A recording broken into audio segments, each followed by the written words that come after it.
Recién empezamos.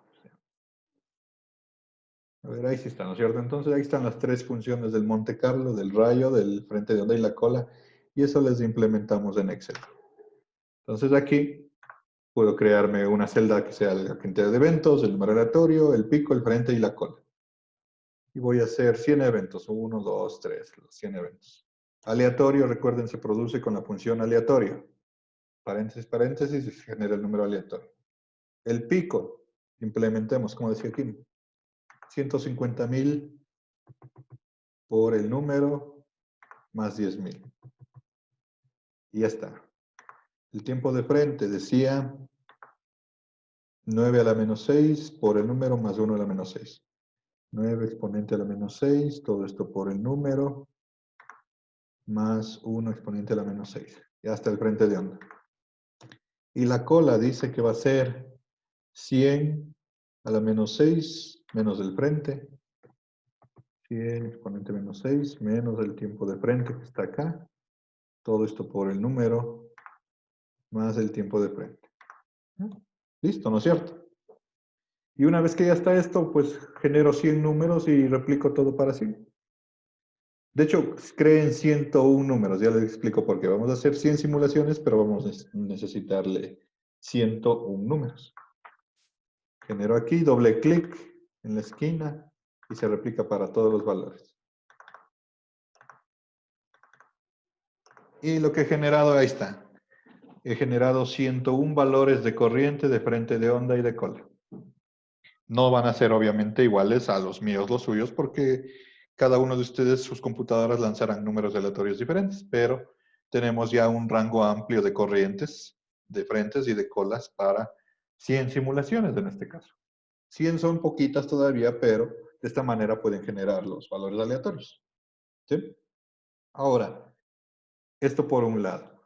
De esto de aquí, solo quiero los datos del pico, el frente y la cola. Entonces me voy a copiar. Selecciono solo esos valores y me copio toditos, los 101. En mi caso están en orden, las columnas sería valor pico, luego frente y luego cola. Estos valores copiados les voy a pegar en un archivo de texto. El archivo de texto tiene que estar en la carpeta Work. Entonces, aquí en Work yo pongo clic derecho, crear nuevo documento de texto. Selecciono un nuevo documento de texto aquí. Le doy un nombre sencillo, un nombre cortito que puedan recordar. Por ejemplo, aquí ABGR5 va a ser, así se va a llamar ese documento de texto. El nombre es lo de menos, pero cortito les recomiendo. Y dentro del archivo de texto pegan, y como ven se pegan las tres columnas del Excel, ¿no es cierto? Con todos los datos. Si bien ordenadito. Le guardan el archivo y ya está. Los datos están cargados en un archivo de texto en la carpeta Word. Ahora, tienen que chequear que los datos se hayan generado con puntos, porque ATP y MATLAB trabajan con puntos. Si esto está generado con comas, no funciona. Entonces, ¿todos ustedes tienen el Excel funcionando con puntos o hay alguien que le tenga funcionando con comas a las decimales? Todos están con puntos. Chévere. Inge, el mío funciona El con mío comas, Inge. también está con Ahí comas. está. Entonces, paren bola ahorita. Simplemente no tienen que cambiar nada de las funciones, ahí le dejan nomás los números, pero antes de crear el archivo de texto le vamos a cambiar todos los comas por puntos, es decir, ponen aquí archivo, opciones, sale este menú del Excel, aquí hay uno que dice en el menú avanzadas, seleccionan avanzadas, aquí sabe estar seleccionado este que dice usar separadores del sistema, le deseleccionan y aquí les dice cuál es el decimal y cuál es el miles. Le cambian para que el decimal sea puntos y el miles sea comas. Y una vez que le cambien, toditos estos valores se convierten a puntos, los Gra- decimales. Gracias, Inge. Y de ahí sí, esos datos manden a un archivo de texto en la carpeta Work los 101 datos, que se peguen bien chéveres ahí. Con un nombre que puedan identificar, ¿no? Un nombre que se vayan a acordar del archivo, porque de ese archivo vamos a cargar los datos al ATP. Entonces en el Excel le usé para generar el Monte Carlo y ahora del archivo de texto voy a cargar ATP.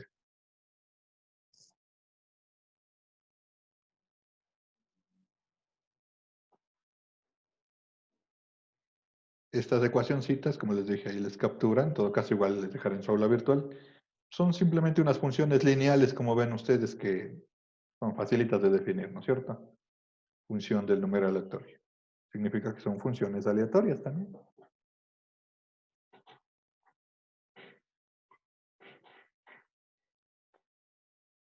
Y de ahí, cuando ya terminen eso, volvemos a la ATP.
Inge, ¿los números aleatorios deben ser entre 0 y 1 o...? El Excel genera entre 0 y 1, Oye, por defecto. Usted solo tiene que escribir la función aleatoria nada más.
Inge, Ujú.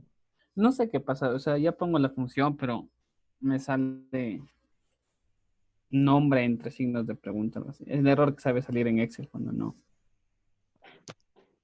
¿Aparta? Ahorita mismo.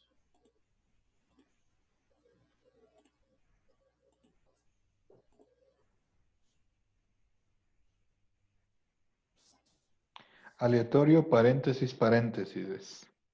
Oh, O incluso en el Excel es más fácil, sirve cuando usted escribe una función, le aparece siempre un menucito ahí que le dice recomendaciones de funciones. ajá. Solo le Eso. da doble clic, pero ya está. Oye, gracias, Inge.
Dije, ¿cómo había que exportarle los datos? Había que guardarle como archivo XML en Word.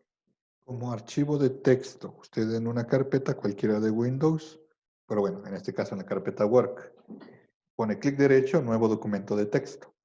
Y dentro del documento de texto pega los valores. Ya, listo. Y el archivo de documento de texto le da un nombre, ¿no? Porque si no se va a llamar nuevo documento de texto. Ah, ya, listo. Gracias. Eduardo, ¿cómo le va a usted? ¿En qué parte va? Ya estoy exportando el Excel. Ok. Alexander. Ya tengo el archivo de texto en el Word. Chévere. Tenemos a Franco un ratito para ir iguales de esto. Lo que están haciendo ahorita simplemente es poner los datos que vamos a correr de las 100 simulaciones. Pero tiene que estar en la carpeta Work porque el ATP lee y escribe desde esa carpeta. El ATP Draw. Y pueden generar desde donde quieran. Como ven, Excel es lo más simple, pero podrían usar cualquier programa como MATLAB también para generar valores aleatorios, generar 1000 o 10.000 valores aleatorios, los que les dé la gana, según la cantidad de simulaciones.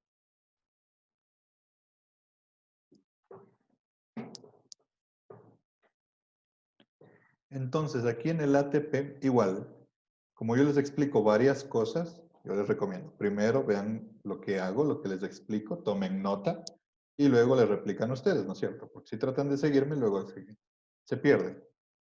Entonces, aquí verán, en el ATP, lo que nos falta ya solamente es direccionar para que el ATP cargue los datos de ese archivo.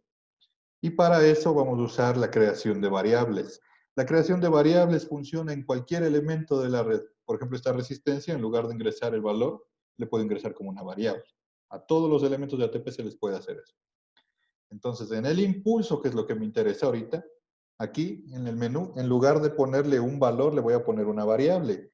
Se recomienda, bueno, de hecho, les acepta palabras de hasta 6 letras. Entonces, por ejemplo, yo le voy a poner pico a la variable de la amplitud.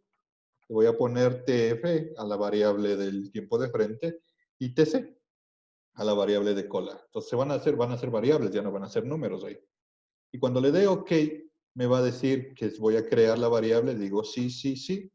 Y acá a la izquierda van a ver abajo de la simulación que se han creado 3 variables. Luego, aquí en esta variable, en la expresión de la variable, es donde direcciono el archivo. ¿Cómo se direcciona? La sintaxis es arroba, se escribe ahí, file con mayúscula, para decir que voy a cargar de un archivo. Luego, el nombre del archivo. En mi caso, yo creé el archivo de texto, se llamaba abgr4, a ver, déjenme ver. abgr5 se llama. .txt con toda la extensión, si no, el ATP no encuentra. Y el tercer dato que hay que darle es la columna.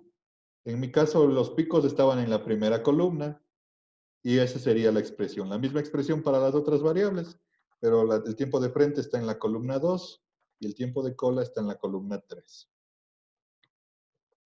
Con eso está listo para correr simulaciones. Ahora, ¿qué más? Antes de correr la simulación, bueno, puedo correr una. Si corro una, solo es para ver que funciona bien, está bien direccionado, no hubo error, simuló todo bien, entonces está cargando los datos de aquí. En ese archivo hay 101 datos, así que yo puedo correr 101 simulaciones. O menos, nadie dice que no pueden correr menos, solo coge por ejemplo, si corro 10, coge los 10 primeros datos. Si ustedes ponen, por ejemplo, 10 simulaciones, por ejemplo, le voy a poner para que lo vean ahí, va a correr ahí, justo donde dice variables, allá al lado dice número de sims, de simulaciones. Le puse 10 y ahorita están viendo, está corriendo. Y cuando ya se acabó, los resultados están en Work. Y miren, por ejemplo, aquí se creó rayo 1, 2, 3, 4, 5, 6, 7, 8, 9, 10. Por cierto, al archivo ACP yo le cambié de nombre. Aquí simplemente en archivo, guardar como, le guardé como rayo, para que sea un nombre más chiquito más que todo, nada más. Porque si no, se llamaba sobrevoltaje de rayo, estaba larguísimo. Y todos los archivos relacionados de resultados se llaman rayo, como el archivo padre. Entonces se crearon rayo 1, 2, 3, 4, 5, 6, 7, 8, 9, 10. Esa es una forma de simular. Ahora, El problema de correr la simulación así es que cuando incrementan mucho las simulaciones puede llegar a un error de overflow, que significa que se acabaron las variables internas y ya no tengo espacio para más. Entonces, para solucionar ese error, nos toca usar esto que dice aquí. El que dice Use Internal Parser, que suele estar desactivado. Le activo y también tengo que checar lo que es la capacidad de simulación. Lo que va a hacer ahorita es correr 10 simulaciones, por ejemplo, al mismo tiempo. Eso significa que la computadora va a pedir recursos y yo le voy a tratar de ayudar un poco aquí. Al lado del ploteador está este icono que dice Setup Connection to the Solver. O sea, el setup del solver. Le dan clic ahí y sale esta ventana. Aquí dice simulaciones por núcleo. Suele estar una. Depende de cada computadora. Por ejemplo, mi computadora, yo probando y probando, vi que unas 50 simulaciones por núcleo le hacían más rápida, pero no le saturaban. Si pone muy alto, normalmente la computadora podría llegar a saturarse y se va a colgar. Y si le ponen muy bajo, pues les va a tomar mucho tiempo. Entonces, es un punto de equilibrio donde yo encontré, pero en mi computadora. Le pongo guardar ahí. Y ahorita, por ejemplo, solo como ejemplo, voy a correr las 10 simulaciones otra vez. Y miren, se abren las ventanas una tras de otra. Y está corriendo 10 al mismo tiempo. Después de que corra las 10, va a salir ahí está el típico mensaje de que cierre la ventanita, que todo fue exitoso. De hecho, si le doy clic derecho sobre las ventanas, puedo cerrar todas al mismo tiempo. Acá, siempre, como les digo, siempre vean lo que dice su computadora, ¿no? Todos los mensajes que les da. Aquí dice ATP finished, entonces significa que corrió todas las simulaciones. Y los resultados están en la carpeta work. Aquí ustedes pueden ver, se crearon 9 carpetas. Dentro de cada carpeta está el archivo rayo PL4, que es el que vamos a usar. Cada carpeta es de cada simulación y este archivo tiene diferentes resultados. Ahora, están 9, yo corrí 10 simulaciones. Se están 9 porque la primera siempre se crea aquí afuera. Esta de aquí es la primera. Entonces, resulta que por eso les dice crear 101. Porque le voy a ignorar a la que está acá afuera y más me van a salir 100 carpetas. ¿Sí? Se sobreescriben, así que ahorita que le voy a mandar correr 100, ya no me importa, estas 9 se van a volver a escribir. Ahora, entonces, una vez que está dado eso, verificado, ahí sí le voy a mandar a correr 100 simulaciones. Una recomendación que yo les doy más o menos ya es como un tip. Cuando corran así muchísimas simulaciones al mismo tiempo, todo depende de la capacidad de su computadora. En mi caso, mi computadora con 100 simulaciones es suficientemente bueno, pero si le elevo más el número, puede colapsar mi computadora. Entonces, cuando yo tengo que hacer miles de simulaciones, suelo hacerlas de 100 en 100. Por ejemplo, esta simulación de ahorita va a tomar unos 3 minutos, pero le va a exigir a los dos, eso más, mi computadora solo tiene 2 núcleos. Entonces le va a exigir a todos los núcleos del procesador y le va a sacar bastante el aire ahorita en la simulación. Entonces, una vez que yo ahorita ponga la simulación, ya no voy a mover mi computadora nada más porque se puede llegar a colgar. Se va a comenzar a procesar más todo lo que tengo abierto, el MATLAB, el navegador y el Zoom. Van a salir un montón de ventanas y yo no hago nada, le dejo ahí hasta que todas las ventanas corran la simulación y salga el mensaje. Igual van a ser ustedes, porque no sé qué tipo de computadora tenga cada uno.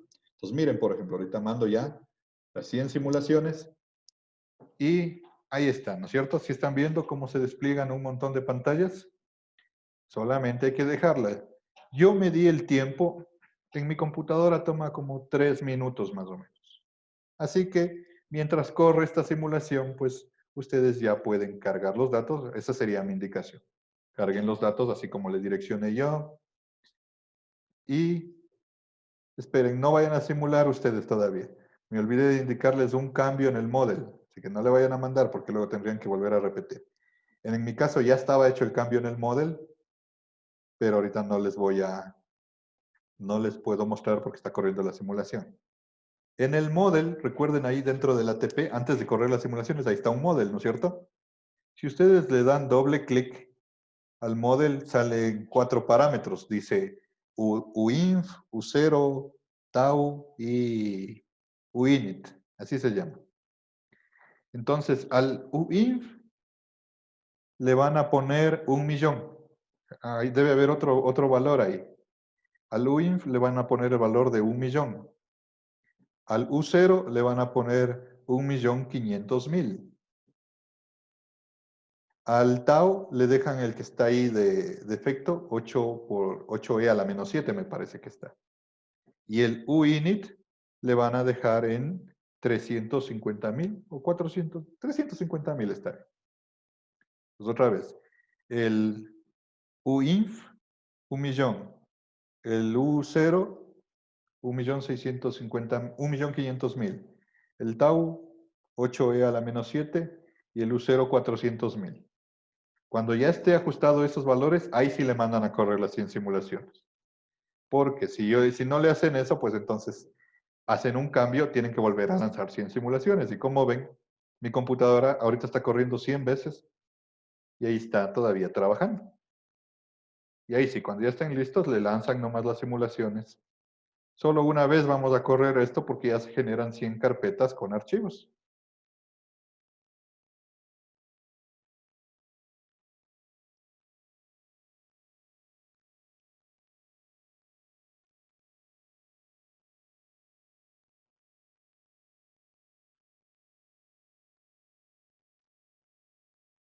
Ahí está. Ustedes van a ver esto también, ¿sí ven? Es la típica ventana que dice Hidden y Key para cerrarle. Y ya están todas las ventanas. Y si no quiero cerrar una por una porque tendría que aplastar la tecla 100 veces, aquí le doy clic derecho en las ventanitas en la barra de herramientas, en la barra de inicio. Clic derecho, cerrar todas las ventanas y se cierran toditas. Acá el ATP dice que ya terminó y verifico.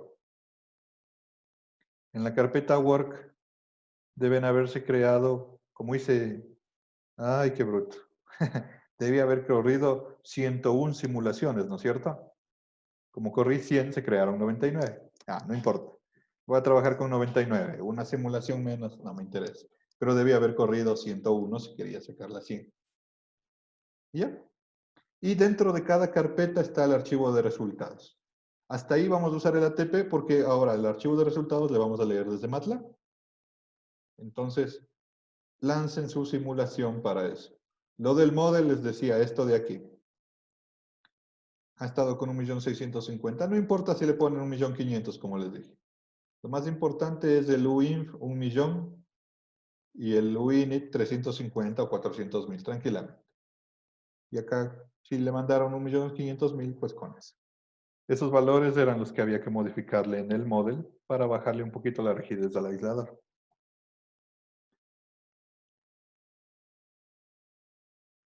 Y esa es la forma en la que pueden correr múltiples simulaciones desde ATP Draw.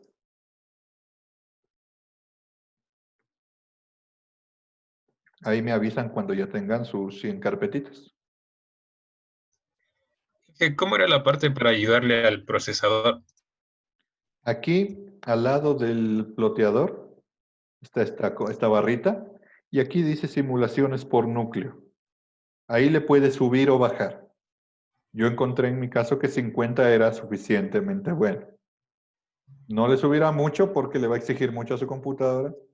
Y si le baja mucho, se va a demorar más. Ya, Inge, gracias. Hay que probar con cada computadora, tendría un diferente desempeño.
Inge, tengo un problema. Dice que no le encuentra el archivo .text.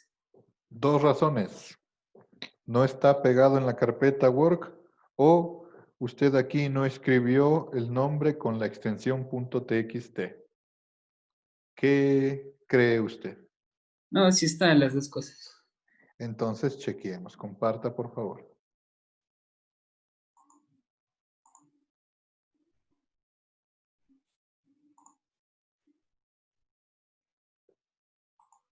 El suyo se llama prayo.txt, ¿no es cierto? Sí. Ya. A ver, veamos si está en la carpeta work. ¿Está el archivito ahí? Sí, pues ahí está, ¿no es cierto? Es un TXT.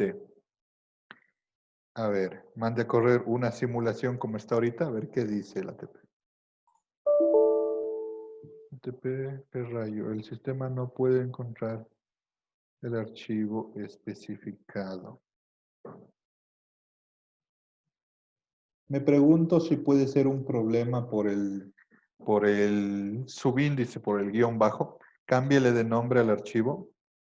Puede ser, recuerde que el ATP no es que sea tan libre. Cámbiele de nombre.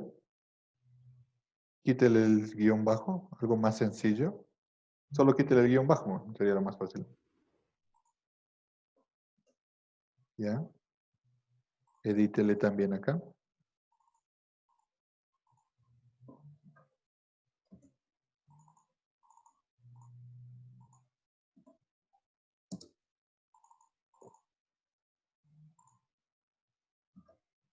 A ver. No. Chequemos si el ATP está direccionando a esas direcciones. A ver. Póngale Tools Options. Files and Folders.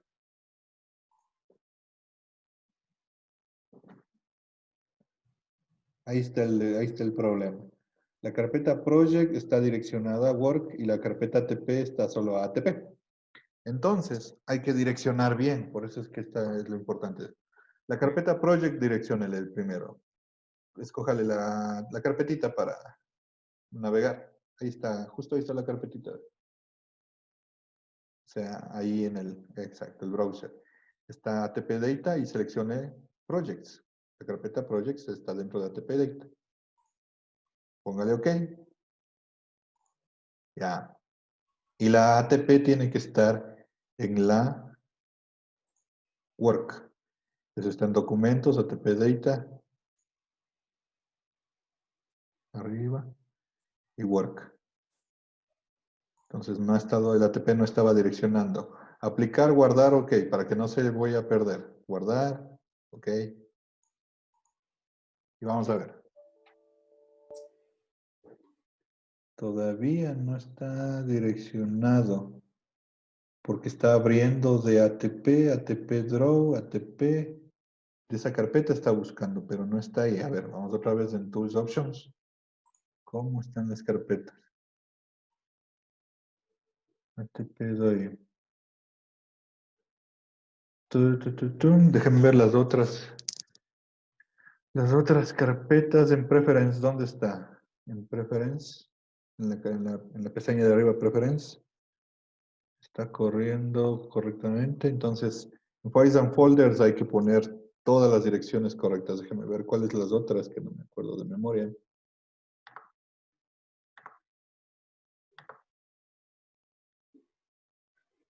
Toda la web folder es en web, projects. De hecho, con esta ya debería funcionar. A ver. El problema es por qué está cargando desde ahí. Creo que ya. Sí. A ver. Ya está en ATP Data Work total. Póngale aplicar, ok, ciérrele eso. Y si está este archivo en la carpeta Work. Póngale, cámbiale de nombre incluso. Póngale archivo, guardar como. Se guarda en la carpeta Work. Póngale un nombre más chiquito o a un nombre diferente. Ya, guárdele ahí. Mándele a correr la simulación. Open File. Es que el Open File está direccionando desde ATP-Draw a ATP. Y no puede abrir desde ahí. ¿Cuál es la carpeta? Veamos cuál dirección en las direcciones está direccionando a ATP-Draw a ATP. Porque está cargando del disco C ATP, ATP-Draw. Tools, Options.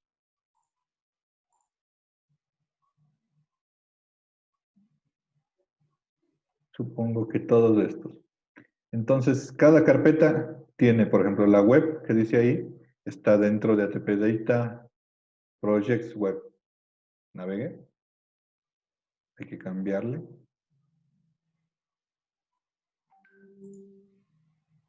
ATP Data. Web, la carpeta web. No, es la carpeta web. Ah, ya. ¿Ya? Y así mismo cada uno. La model también está ahí.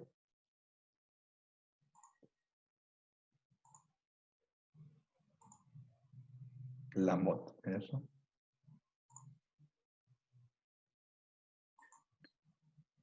Como que mismo está la gel.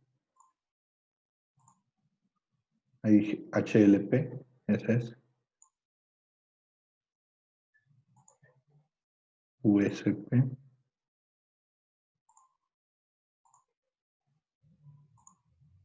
A ver, déjame ver dónde está esa. La USP está en ATP Data Projects y debe haber dentro una carpeta que se llama USP. ¿No está esa carpeta en la suya? No. Qué raro. Déjele en Projects por lo menos. Hasta Projects déjele ahí. ¿Ya? A ver, veamos si pasa algo. Porque es la LCC. Esa también debe estar en Projects. De hecho, todos están en Projects. LCC.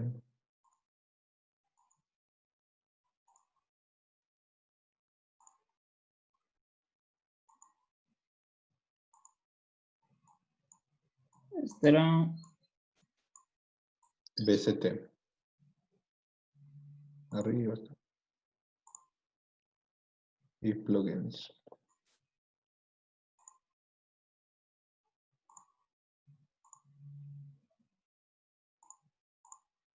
Y la carpeta de arriba no se quedó. La de Projects se movió a Work. La de Projects, la primerita, tiene que estar en Projects.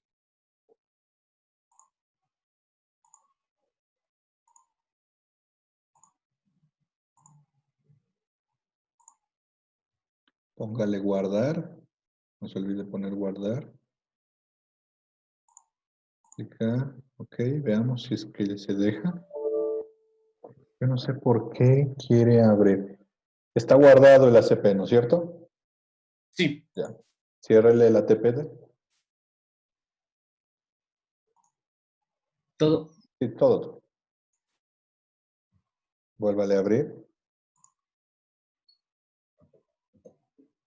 ¿Será porque tengo los dos? Bueno, este es el antiguo y este es el No, nuevo. pero estamos trabajando en la aplicación de aquí. Con que esté bien direccionada, eso es todo.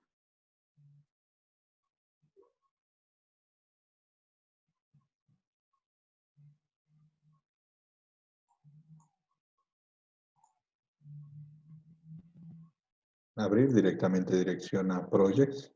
¿A dónde direcciona? A ver, espere. Cuando le puso a abrir, ¿a dónde direcciona la carpeta? En ATP Data Projects. ¿Y ahí no estaba el archivo que creo ahorita? Sí estaba. ¿Dónde está entonces el archivo que usted estaba abriendo? Búsquele en su computadora dónde está el archivo Rayo, le puso usted, ¿no es cierto? Sí. ¿Dónde está? Creo que está trabajando en projects de ATP, estoy casi seguro. Este es ATP Data. Escriba en el buscador de abajo, en el Windows. Ahí escriba, Rayo. No en ese, en el de abajo, en el buscador de Windows. Abajo, en el botón inicio. Ahí, donde dice Ok. escribe para buscar. Ahí escriba Rayo. Ahí está el archivo. Póngale buscar la ubicación. Ahí, abrir ubicación. Usted había estado abriendo desde Word. Entonces, córtele de ahí a la CP y póngale en la carpeta Project. Los proyectos tienen que abrirse desde ahí. Pégale ahí. Entonces, acá la TP ya le debería abrir el archivo. Ya, ábrale. Ahí se supone que ya está configurado las 3 variables del nombre del archivo. Error generating pico, is no valid, points L. Ahora ya valió. Está valiendo, pero dice que los datos están mal. Vamos a ver el archivo de texto.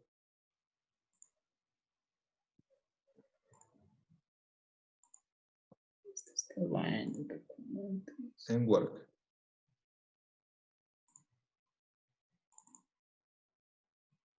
A ver. Pico floating. No, sí está todo bien. No sé si le reconocerá con notación científica los números. Ah, listo. Porque son como números y usted le está ingresando como un E. Entonces, del Excel, pásele como números. Entonces, ahí las celdas están ahorita en notación científica. Usted tiene que seleccionarles y arriba donde dice científica cambia a números.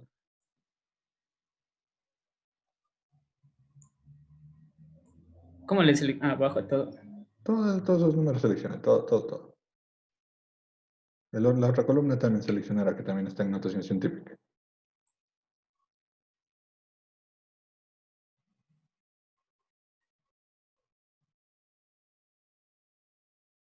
¿Ya?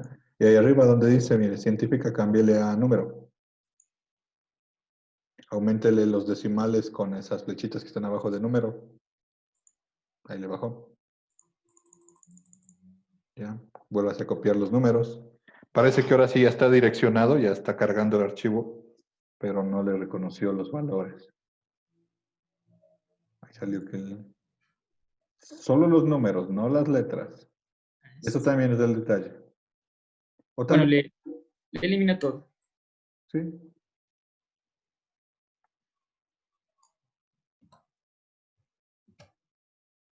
Revise. Bórrele la primera fila. Ahí, para que no se vayan esas letras. Bórrele. Súbale el dato. Ya, guárdele. Porque la ATP solo lee números. Ahora sí, cerrará el archivo antes de mandar a correr, porque si no, el archivo está abierto. El archivo de texto. Ah,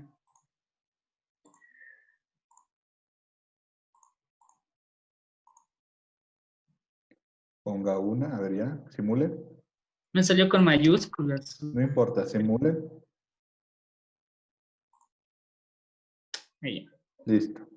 Ya, entonces ahorita deje de compartir, solo corrió una simulación. Recuerde, active el que dice Use Internal Parsers y mande 100 simulaciones. Y le digo que deje de compartir porque le va a sacar ahorita el aire a la computadora. Gracias, sí. A ver, los demás, ¿lograron tener las 100 carpetitas? Frank.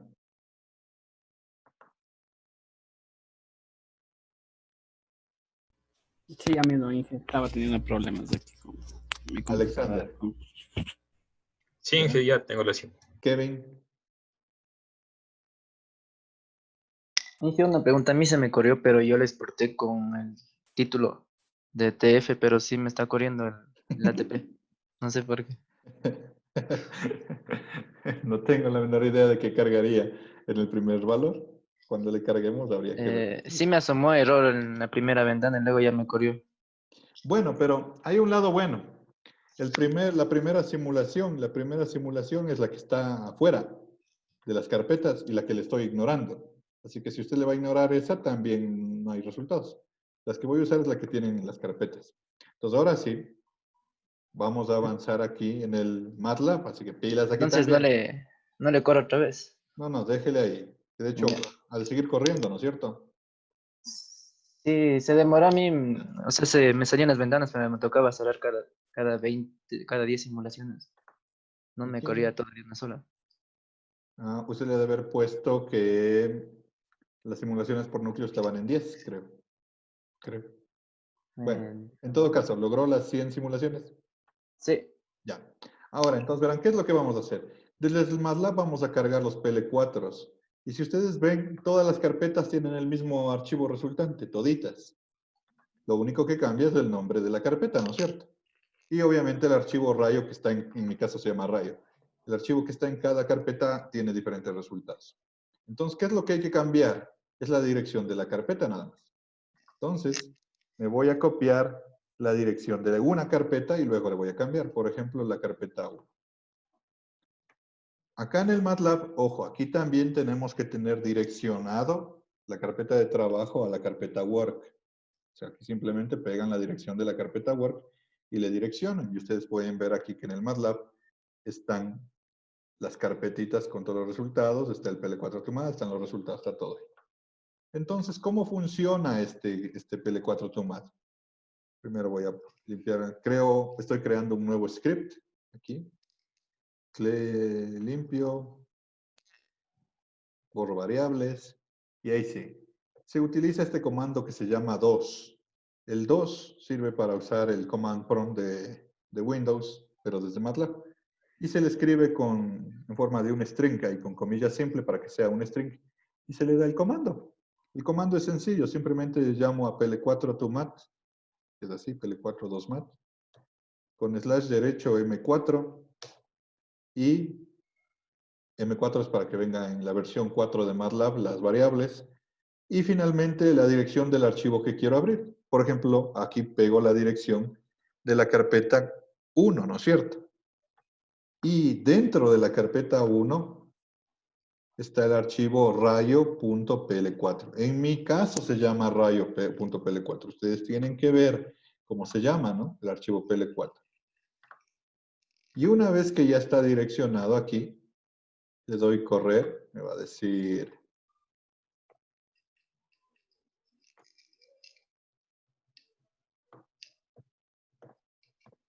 Me dice que guarde el archivo M, corrió, aquí apareció una ventana y ya corrió. Y si yo me voy a la carpeta 1, que es la que abrí ahorita, miren, se ha creado un archivo de tipo mat, que es de MATLAB. Entonces, el archivo mat ya tiene la información que yo necesito, pasado a MATLAB.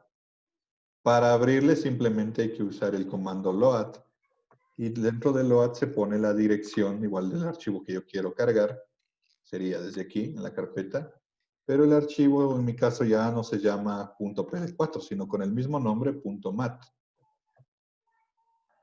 Pues corro otra vez, se convierte, le llama, y miren, acá a la izquierda en las variables ya cargó las variables que estaban en el ATP, pero fueron cargadas a MATLAB.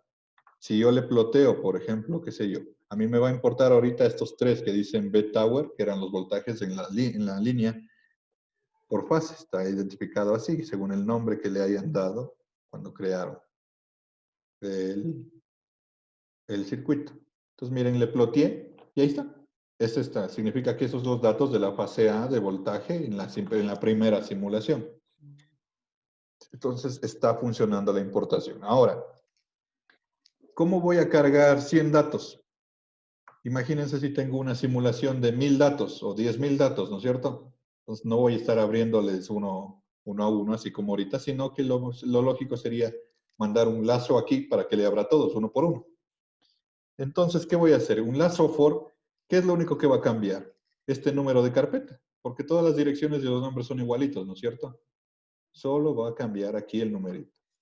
Entonces, en mi caso, como yo tengo 99 carpetas, porque no corrí las 101, sino 100, voy a correr un lazo for de i igual a 1 hasta 99. Y, me equivoqué, de i igual a 1 hasta 99. Y necesito hacer que el lazo le vaya cambiando aquí adentro a este numerito. ¿Cómo voy a hacer eso? Pues hay una función que convierte cadenas de strings. Entonces me voy a crear un string que sea la dirección. Entonces le voy a llamar dirección y me copio la dirección típica. Todas las carpetas hasta aquí son igualitas. Entonces hasta aquí va a ser la dirección común. Le pongo entre comillas, punto y coma, y eso ya es un string. Que también es común el nombre del archivo, ¿no es cierto? Entonces le voy a poner nombre del archivo, también es un string, y sería desde el segundo slash hasta rayo.pl4. Entre comillas, pego, y ya tengo el nombre del string. Y la función que une string se llama strcat. Dentro de paréntesis, sería dentro del 2, esa función. Une todo lo que le digan ustedes aquí en una sola frase. Entonces, necesito que por un lado me una esa frase que llama al PL4 Tomad, coma, que me una la dirección de los archivos, coma. Aquí tiene que ponerme un número. Entonces el número va a ser la variable i, pero la i es un número, así que hay que convertirle a string, número to string, de la variable i, coma, y el nombre del archivo. Y en teoría ya estaría. Cuando uno quiere programar y probar lo que está haciendo, por ejemplo, primero estas dos líneas les pego aquí en el command prompt, les ejecuto para que esté activo. A la i démosle un valor, que sé yo, 25 a la i, y luego solo voy a ejecutar la línea de adentro para ver que esté bien. Entonces, esto es lo que va a producir esa línea. Va a crear una string que diga PL4 Tomad, la dirección, y le falta un espacio, ¿verdad? Aquí el M4 está saliendo pegado con el disco C. Entonces, voy a crear el espacio también. El espacio simplemente le declaro como un string de un espacio vacío. Y este espacio le pongo aquí. Lo único que estoy haciendo aquí es crear un pequeño string que tenga la dirección, pero en el string se va a ir moviendo el número de la carpeta con la variable i. Entonces, por ejemplo, ahorita cuando i vale 25 se va a crear esta dirección con la carpeta 25. Entonces, ahora sí, cada carpeta se va a mover con el rayo. Ya está todo chévere. Ahora el load, también el load necesito que me abra el archivo rayo.mat, pero desde la dirección, ¿no es cierto? Entonces, para eso puedo usar este mismo que Estoy dice en clases, mano. strcat, y le pongo aquí Sácale. dirección. ¿Y qué más sería? Rayo.mat. Ese sería el string que necesito para poner aquí. Y para chequear que esté funcionando también, escribo aquí. Y me dice que tengo un error. ¿Cuál es el error? Ah, que me falta el paréntesis. Entonces ahí el load va a cargar de la carpeta. Me falta la carpeta dirección, número to string, me falta aquí también.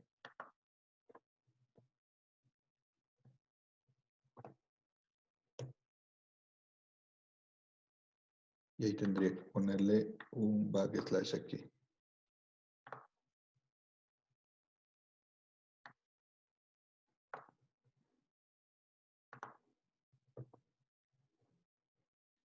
Ahí el load también va a mover la carpeta con el número i y va a cargar el archivo rayo.mat en cada lazo. Entonces ahí estaría convirtiendo carpeta por carpeta y cargando carpeta por carpeta. Una vez que se cargue, ¿qué voy a tener como resultado? Cada vez que cargue va a cargar estas variables, solo que del archivo correspondiente de la carpeta correspondiente. Entonces, aquí adentro está el voltaje de las tres fases. La fase A, la fase B y la fase C en forma de un vector. ¿Cómo es el vector que van a tener ustedes? Ustedes van a tener un vector que va a ser un pulso algo así, si es que el impulso ha sido positivo, como es lo que estamos simulando ahorita. Pero si alguna vez se simulan un pulso negativo, pues seguramente tienen hacia abajo y tienen un pico negativo. Lo que nos importa es el máximo valor. ¿Cómo encuentro este máximo valor en el vector? Con la función máximo. Entonces, voy a crearme un vector auxiliar, se va a llamar voltaje de fase 1, que cambia con la variable i, es decir, va a tener la dimensión de 99 elementos, y va a ser igual al máximo, en este caso porque son positivos, del voltaje T de la fase 4A. Y con eso ya tendría el valor, voy a generar 99 elementos con los máximos de cada simulación. Y voy a crearme lo mismo para la fase A, para la fase B y para la fase C. Y obviamente acá tendré que poner la fase A, la fase B y la fase C. Entonces con eso ya tendría cargado los resultados de las simulaciones. Y contados los máximos y cuantificados. ¿Qué más necesito hacer? Voy a aprovechar esta señal mclose, se valía 0 o 1. Esta señal le pongo aquí igual en otro vector, por ejemplo, pues llamémosle sea el vector falla, igual de la dimensión i,1. Va a ser igual al máximo que tenga este vector que se llama mclose, que es la salida del model. Y con eso ya estaría. Y voy a exponer que me ponga en la pantalla, me presente la variable i, porque si no, no voy a saber en cuántas simulaciones, en cuántas cargas va esto de aquí. Ese sería el código. Finalmente, quisiera saber cuántas de estas fallas, el vector falla solo tiene elementos 0 o 1. Cuando sea un 1 es porque hubo una falla. Entonces, yo pondría aquí que me demuestre un numerito que se llame número de fallas. Es igual a la suma de todos los elementos del vector falla, que son igual a 1. Creo que ya está. Entonces, le mando a correr. Si es que tengo errores, me han salido los errores. ¿Sí? No hay errores. Ustedes miren ahí, está mostrando en la pantalla, una por una la simulación, bueno, no simulaciones, sino las cargas de archivo. Ya van las 5, las 10, 11, y tendré que esperar, obviamente, hasta que llegue a la 99, ¿no? Ese sería el código. Este código también les voy a dejar, obviamente, a ustedes en el aula virtual ahí, para que lo usen. Pero lo único que he hecho es programarle aquí para que el MATLAB abra la carpeta, coja el PL4, le convierta a MATLAB, luego cargue los datos de MATLAB, finalmente esos datos busque cuál es de cada resultado el máximo y les ponga en un vector, fase por fase. Y también estoy contando de cada resultado si son ceros o unos para saber las cantidades de fases. ¿Ya? Porque si no, imagínense, tendríamos que estar abriendo tantos archivos y una simulación de Monte Carlo tiene miles de archivos, miles de resultados. Cuando ya termine esto, lo que debo hacer simplemente es ver los resultados de los voltajes de fase en el EasyFit para estimar la curva de probabilidad, que es como lo que hicimos la semana pasada. 79.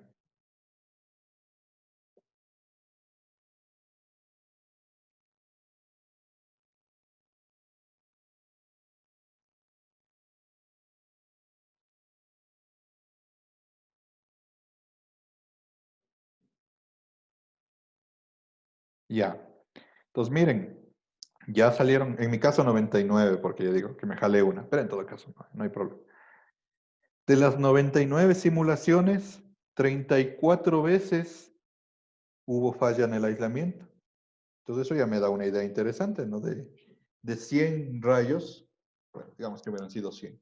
De 100 rayos, estoy con una tasa de falla altísima, de más del 30%. Significa que más del 30% de las veces la cadena de aisladores va a fallar. Entonces ya con estos resultados ya me doy cuenta, por ejemplo, que si cae un rayo en la línea de guarda, es probable que falle el aislamiento. Muy probable, porque miren, de 100 veces, 34 veces se fue. Por otro lado, eso seguramente también se ve en las curvas de probabilidades. Como ven aquí, el voltaje de fase se ha creado un vector de 99 en mi caso. Las tres fases, la fase A, la B y la C. Y simplemente a los resultados, y aquí tengo cuantificados para las 99 simulaciones, me los copio y con estos me voy al EasyFit. Estos son los resultados de la fase A. En EasyFit se pega. Cuando no hay densidades es mucho más fácil, solamente se pega los resultados. Se le da clic aquí en el rayito, sin hacer ningún cambio aquí, no hay valores de densidad, y se corre que el easy feed estime una curva de probabilidad. Y este es la forma, bien interesante, bien extraña también, de probabilidad que tiene la fase A. Y puedo ir buscando curvas, como ven ustedes, curvas de probabilidad que se ajusten a esta función, que de hecho está bastante extraña, pero como ven ustedes, yo les decía, no es que algo tiene que seguir la normal, si no seguirá, por ejemplo, se puede estar ajustando bastante a una log normal, una Weibull, pero ustedes van a trabajar, como hicimos la semana pasada, con la normal, aunque a mi parecer la normal no se ajusta, simplemente van a trabajar la normal solo por facilidad de cálculo para ustedes, pero de ahí, por ejemplo, una Weibull sería algo más ideal escoger. ¿Qué es lo que estoy dándome cuenta aquí? Por ejemplo, cuando caen los rayos, hay bastantes sobrevoltajes que superan el 1.600.000 voltios. ¿Sí ven? Aquí hay una zona de voltajes de 1.600.000, 1.200.000. Hay otra zona de voltajes bien poblados hasta los 600.000. Pero los que van a romper el aislamiento son los de acá. Y si uso una curva de probabilidad, seguramente estoy alrededor del 30-40%. Por eso es que hubo 30 y pico fallas en la fase A. Ahora, cuando ustedes analizan una curva de probabilidad, ya, digamos que ya tienen la curva de la fase A, veamos qué pasó con la fase B en tamaño. Comparando aquí con esta de aquí, pongo un nuevo. Acá del MATLAB me copio los resultados de la fase B. Y veamos qué sale. Algo que uno se pregunta es, no, ya, ok, cae el rayo, tengo las curvas de probabilidad. Aparte de saber las probabilidades de ocurrencia de un sobrevoltaje, también quisiera saber cuál de las fases es más afectada. Entonces, miren, esta es la fase B. Igual van a escoger ustedes solo con normal. Pero como ven, la fase B produce sobrevoltajes hasta el rango de los 600.000 voltios. Comparado con la fase A es más crítica, ¿no es cierto? La fase A producía sobrevoltajes hasta el 1.600.000. ¿Y qué pasará con la fase C? También tengo que monitorear. Hasta ahora no lo sé, hasta que no vea los resultados. ¿Dónde está? Chequeo la fase C. Copio. Creo uno nuevo aquí.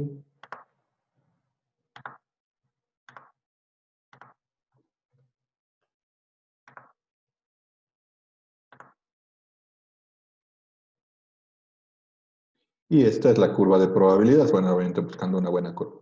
Pero aquí también me doy cuenta, la fase C produce voltajes más chiquitos incluso que la B.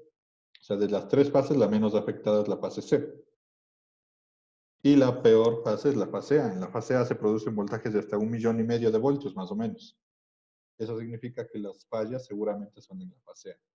Y eso ya me serviría a mí más adelante para diseñar el aislamiento, porque debería proteger con el criterio de la fase A, porque es la más peligrosa. Y este es el final. Este es el resultado final. Como hicimos la anterior ocasión, con switches estadísticos llegamos hasta las curvas de aquí. Obviamente le implementamos esto en el Excel para tener las curvas. Y por eso van a usar la normal, que era la más sencilla. Pero como ven, no es que sea la normal, en realidad tiene otras formas que se acercan más. Entonces, recapitulando. Lo único que hicimos aquí en MATLAB era cargar todos los resultados, porque si no, se generan cientos de carpetas que no van a poder estar leyendo una por una.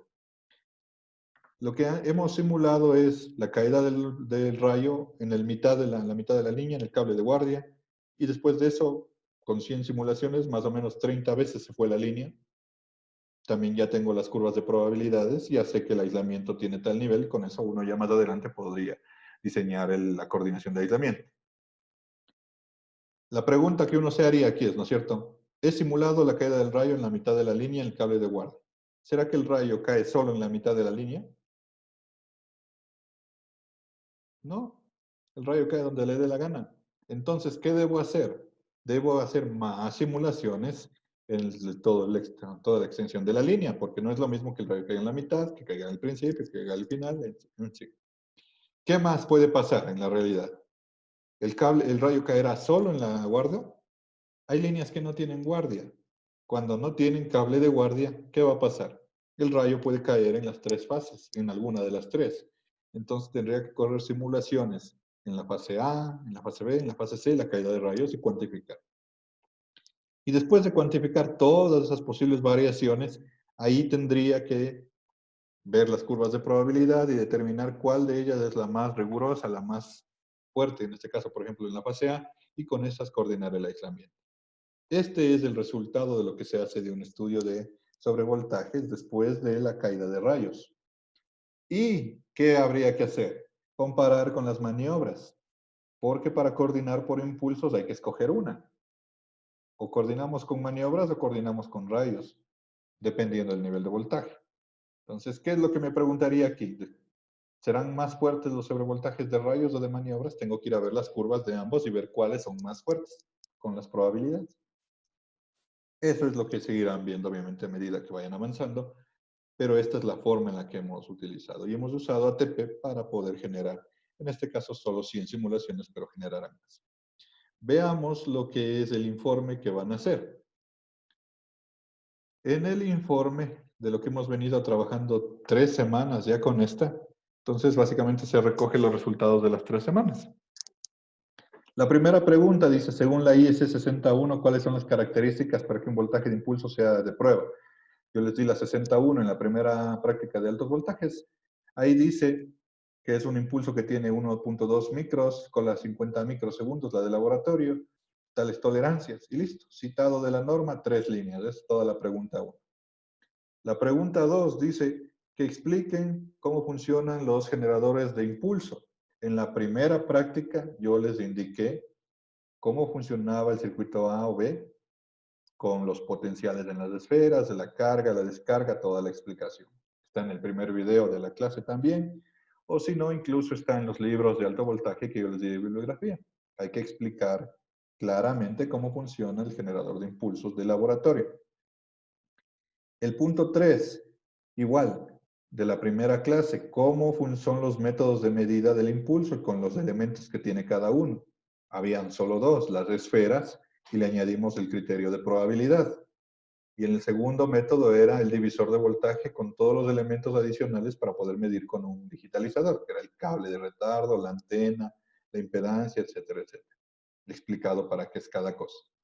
El punto 4 dice, con los circuitos generadores de impulso presenten mediciones de voltaje, rendimiento, tiempos, frente de onda, cola, y presenten 4 formas de ondas, un pulso positivo y negativo para el circuito A y uno negativo y positivo para el circuito B. Esta es la tablita de la primera práctica, en la que les dije que cojan para el circuito A y el circuito B 5 pulsos positivos, 5 negativos y les midan los frentes y los tiempos, ¿no es cierto? Esa es. Y obviamente ahí van a añadir también en la tablita los comentarios que tengan que comentar y las 4 fotitos. De los 20 pulsos que hagan, 4. Un positivo, un negativo, un positivo, un negativo. El circuito A y el circuito B. 4 gráficas para ver cómo salieron los impulsos. Luego, la pregunta 5 es el resumen de las 2 semanas de ahora.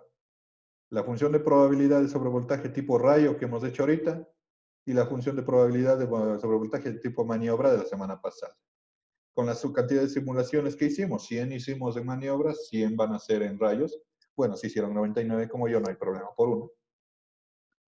Presentan las gráficas y analizan. ¿Cuántas gráficas son? La semana pasada de los switches eran 6, porque eran 3 son 3 fases, una por fase, les da 3 curvas de probabilidad. Y eran 2 casos, con switches gaussianos y luego con switches de distribución uniforme. Así que de maniobra salen 6 curvas de probabilidad. Y hoy, en cambio, son 3. Caída de los rayos y 3 fases, 3 curvas de probabilidad. Total son 9 curvas. 3 de rayos, 6 de maniobra. Y el análisis, ¿qué es lo que uno esperaría? Primero, ver la forma de la probabilidad. Que me digan lo que, por ejemplo, les indiqué ahorita, para cada caso, en cuál de las fases es más peligroso el sobrevoltaje. Por ejemplo, ahorita en los rayos yo vi que en la fase A voy a tener sobrevoltajes más grandes que en las otras 2 fases. Y se acuerdan que al inicio, cuando les indiqué la geometría de la línea, les dije de ser así porque la línea no era simétrica. Tenía 2 fases más cerca y una fase más lejana.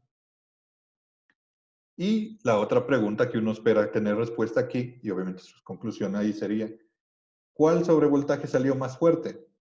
O sea, ¿cuál es más grande? ¿Son los sobrevoltajes de rayos o los sobrevoltajes de maniobras? Así que tendrían que comparar entre ellos y ver en qué caso es peor y en qué fase, ¿no es cierto?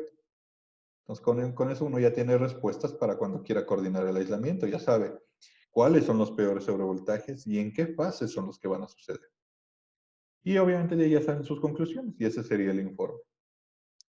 Eso es un estudio de sobrevoltajes de manera bien rápida, bien sencilla, con un modelo que ya estaba hecho. Por eso les digo que un estudio de sobrevoltajes es una tesis tranquilamente, pero el concepto es el concepto que acabamos de ver. Simulaciones de Monte Carlo para variar los parámetros, repetir miles de veces y tomar resultados con probabilidad. Ese es el concepto que teníamos que ver. Entonces, en fechas, hoy ha sido 5 de julio, el día 26 de julio yo tengo que pasar ya las notas del componente práctico del primer bimestre, así que este informe me van a entregar hasta el 24 de julio. El 24 de julio desde hoy son 3 semanas. Entonces, más la semana pasada y más la primera semana, son 5 semanas en total, pero como seguramente aún no tienen, igual tienen desde hoy 3 semanas para acabar este informe. El coloquio será el otro sábado, no este, ¿no? El 18 de julio, ya saben que queda activado ahora todo el día para que no tengan problemas. El preparatorio de esa práctica ya estaba entregada, así que con estas 2 tareitas estaría entregada la práctica 3. Y con esto se acaba el primer bimestre de calificaciones. Al 24 yo recibo sus informes, el 25 ya está calificado, ya les muestro las notas a ustedes, cualquier reclamo el 25 y el 26 ya están pasadas al profesor Inge Avilés. Y después de la semana del 26 de julio, según mis cálculos, si no cambian las cosas, esta es la semana de exámenes. En esa semana, si esa es la semana de exámenes, la semana mayor del primer bimestre, no tendremos clases de laboratorio para que ustedes estén dedicados solo a los exámenes. Pero si es que hay alguna modificación y se van a cambiar, me avisan para suspender la semana correcta, ¿no? Suspender la semana que no vale la pena. ¿Qué más? Con esto se termina el primer bimestre, pero en notas, la siguiente semana tenemos la práctica siguiente, que es de descargas en gases. Igual, ya les subiré su hoja guía, activaré las fechas y todo eso, pero la siguiente práctica es para el segundo bimestre. Entonces, tanto preparatorios, informes, coloquios de la siguiente práctica, no les programaré para el mes de julio, porque es para el segundo bimestre. Pero la práctica sí la haremos. Y a la semana consecutiva seguiremos avanzando. Entonces, la siguiente semana nos vemos para la siguiente práctica. Estas serían las fechas de entrega. Ese es el contenido del informe que tienen que hacer. El archivo de MATLAB que acabo de crear ahorita, les pondré ahí más tardecito ya en el aula virtual para que lo tengan si es que lo necesitan. Y también el video, ¿no es cierto? Para que ya saben, todo el material de respaldo. Eso sería básicamente esta práctica de lo que es impulsos y estadística de una manera breve. De esto de que hemos visto ahorita, de las fechas, las tareas y todo lo que ha quedado asignado, ¿hay alguna duda o pregunta o algo que te tenga que aclarar antes de terminar?